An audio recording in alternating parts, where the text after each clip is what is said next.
Ibu Yuli yang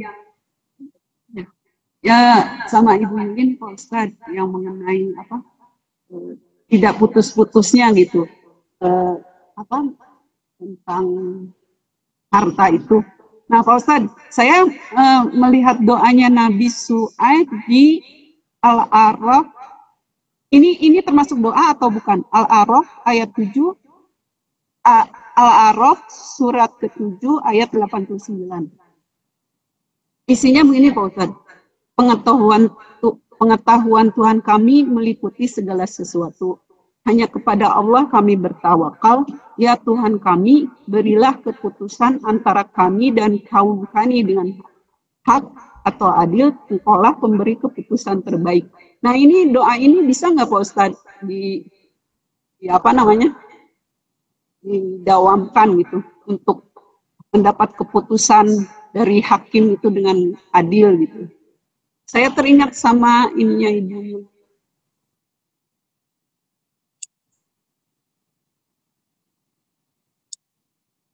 Ayat berapa? Al-A'raf? Al-A'raf ayat 89.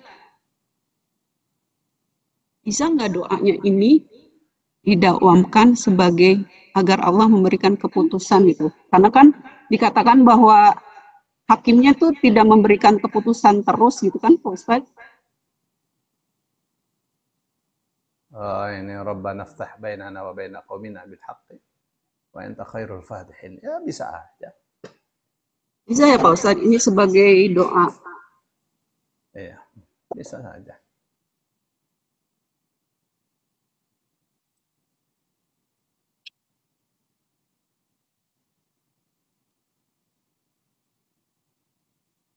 Pak Ustadz, satu lagi Pak Ustadz. Ya, Saya kan minta doa agar dilembutkan hati, mudah memaafkan orang yang sudah menzalimi kita. Nah, tapi ustazahnya itu ngasihnya itu malah di doa menghilangkan kedengkian di surat Al-Hasr ayat 10. Ya Tuhan kami, ampunilah kami dan saudara-saudara kami yang telah beriman lebih dahulu dari kami, dan janganlah Engkau tanamkan kedengkian dalam hati kami terhadap orang-orang yang beriman. Tadi apa masalahnya? Jadi kan saya bertanya nih Pak Ustadz sama Ustazah, minta agar dilembutkan hati, agar mudah memaafkan orang yang menzalimi kita. Nah, ustazahnya itu malah memberikan doa di surat Al-Hasr ayat 10. Itu doa bagus lah. Sedangkan itu kan janganlah engkau tanamkan kedengkian. Apakah korelasi gitu berhubungan? Ya, Saya mintanya. Kalau orang hatinya dengki, pasti kan pasti kan selalu bermasalah dengan orang lain kan. Tadi masalahnya apa?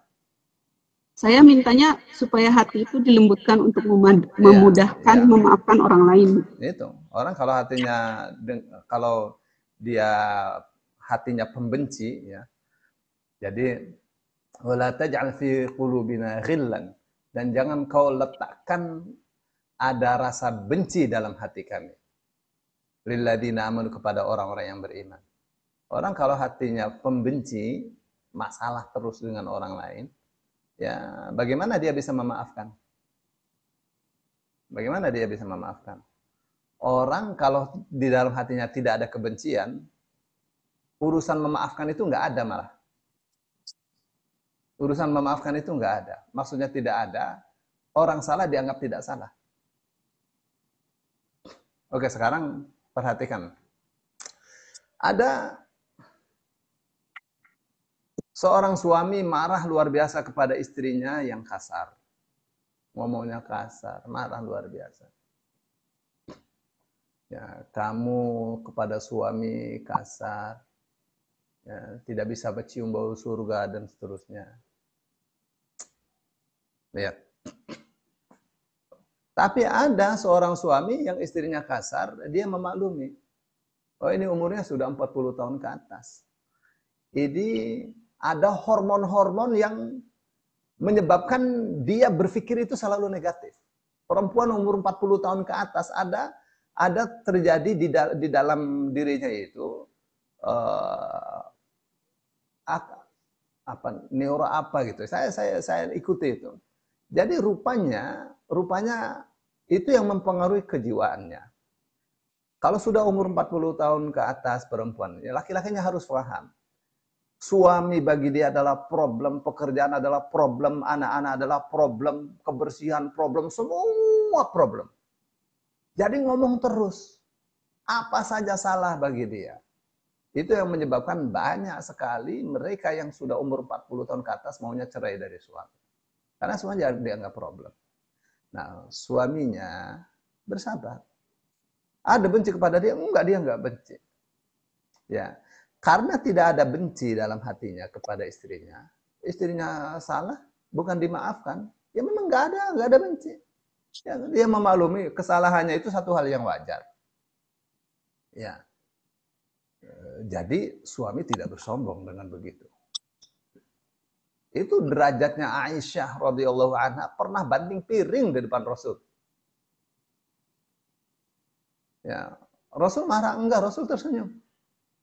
Kenapa? Karena Rasul Shallallahu Alaihi Wasallam tahu ya Aisyah sedang cemburu kepada madunya.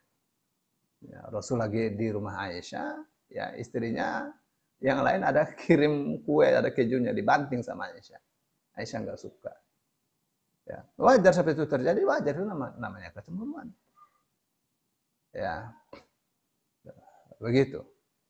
Jadi kalau dalam hatinya itu tidak ada kebencian, urusan memaafkan tidak ada, karena nggak ada yang salah bagi dia. Ya, saya mohon maaf ya, kamu nggak salah. Ya, dan bagi dia andaikan dia salah, ya tidak usah minta maaf, sudah langsung otomatis dimaafkan. Otomatis dimaafkan. Ya, kalau terus-terusan, ini saya bicara laki dengan perempuan ya. Terus-terusan nyakitin istrinya ini kasar banget. Ya, dia tidak akan putus asa, dia berdoa kepada Allah. Ya Allah, istriku tolong dididik. Ya, tolong istriku diluruskan. Tolong dikasih pemahaman yang benar. Lembutkan hatinya dan seterusnya. Gitu tuh. Karena dalam hatinya tidak ada rasa benci. Itu namanya hati yang lembut. Ya. Hatinya lembut, bukan mudah memaafkan begitu, ya, bukan mudah memaafkan begitu. Bagi dia, semua orang yang berhubungan dengan dia sebelum berbuat salah sudah dimaafkan. Apalagi setelah berbuat salah. Karena tidak ada kebencian. Itu hebatnya doa tadi, ya. Nah, doanya apa itu? Rabbana ighfir lana wal ikhwanina alladzina sabaquna bil iman. ولا تجعل في قلوبنا غلا للذين آمنوا ربنا إنك رؤوف رحيم. Ya. Ayat itu kan yang dibaca. Doa itu yang dibaca. Itu doa dahsyat sekali itu. Iya. Ya. Saya setelah saya mendapat itu dari Ustaz itu saya dawamkan Pak Ustaz. Ya, bagus. Ya. Jadi penting kita itu ya punya hati sayang kepada siapapun. Ya, untuk kita ya. Jangan ada rasa benci kepada siapapun di hati kita kepada orang beriman. Itu doanya ya. Kepada orang beriman ya. Istri ya orang yang paling dekat, suami orang yang paling dekat. Begitu caranya kita bersikap dengan saudara kita, dengan orang yang paling kita cintai, paling dekat. Ya, bukan kita membalas, itu enggak benar. Salah sedikit didiemin, salah itu, sikap bodoh begitu. Ya, dinasehati kalau salah dinasehati, karena beda orang yang menasehati dengan orang yang tidak menasehati. Dinasehati, istrinya salah dinasehati, suaminya salah dinasehati, itu tandanya sayang. Begitu kan? Saudaranya salah dinasehati, pelan-pelan, ya. Begitu ya. Itu dari sisi kita. Ya, kita kepada orang lain mesti berhati-hati. Ya. Kan ada yang mengatakan ulama itu dagingnya beracun. Itu dari mana itu? Itu dari hadis ya, yang mengatakan bahwa seorang hamba Allah yang selalu mendekatkan diri kepada Allah, apabila dia mendekatkan diri kepada Allah dengan satu jengkal, Allah akan mendekati dia dengan satu hasta. Apabila dia mendekatkan diri kepada Allah dengan satu hasta, Allah akan mendekat kepada dia satu depak. Apabila dia mendekatkan diri kepada Allah dengan berjalan, Allah akan mendekatinya dengan berlari. Kalau dia mendekati Allah dengan banyak sekali ibadah sunnah, maka Allah akan menjadikan dia pendengarannya adalah pendengaran Allah, penglihatannya penglihatan Allah. Maksudnya apa? Pendengarannya itu semua karena Allah, penglihatannya semua karena Allah. Untuk semuanya untuk Allah. Semuanya dia lakukan karena Allah. Kalau dia lakukan seperti itu, maka apa yang dimintanya Allah ijabah. Nah, terus Allah katakan, "Man 'adali waliyan faqad adantuhu bil harbi." Siapa yang menyakiti kekasihku, maka aku umumkan perang kepada dia. Begitu. Kita lihat yang orang soleh, jangan pernah menyakiti orang soleh. Ya, nanti Allah akan marah. Itu dari sisi kita kepada orang lain. Ya. Tapi dari sisi kita yang terzalimi oleh orang lain, sebisa mungkin kita bebaskan kesalahan itu. Kita nolkan supaya dia tidak punya salah kepada kita dan tidak disiksa oleh Allah karena kesalahan dia kepada kita. Kita maafkan. Begitu. Apa untungnya kita memaafkan? Allah akan ampuni dosa-dosa kita. Ya, puasan mana kita tidak memaafkan dia disiksa? Kita memaafkan dia tidak disiksa, kita dapat surga. Itu namanya matematika. Ya, matematikanya mesti pintar. Ya, jangan kalau membalas jadi puas. Ya, membalas itu nanti jadi 0-0. Nggak dapat apa-apa kita.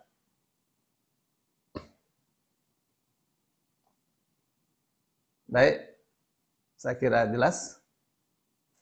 Jelas Pak Ustadz.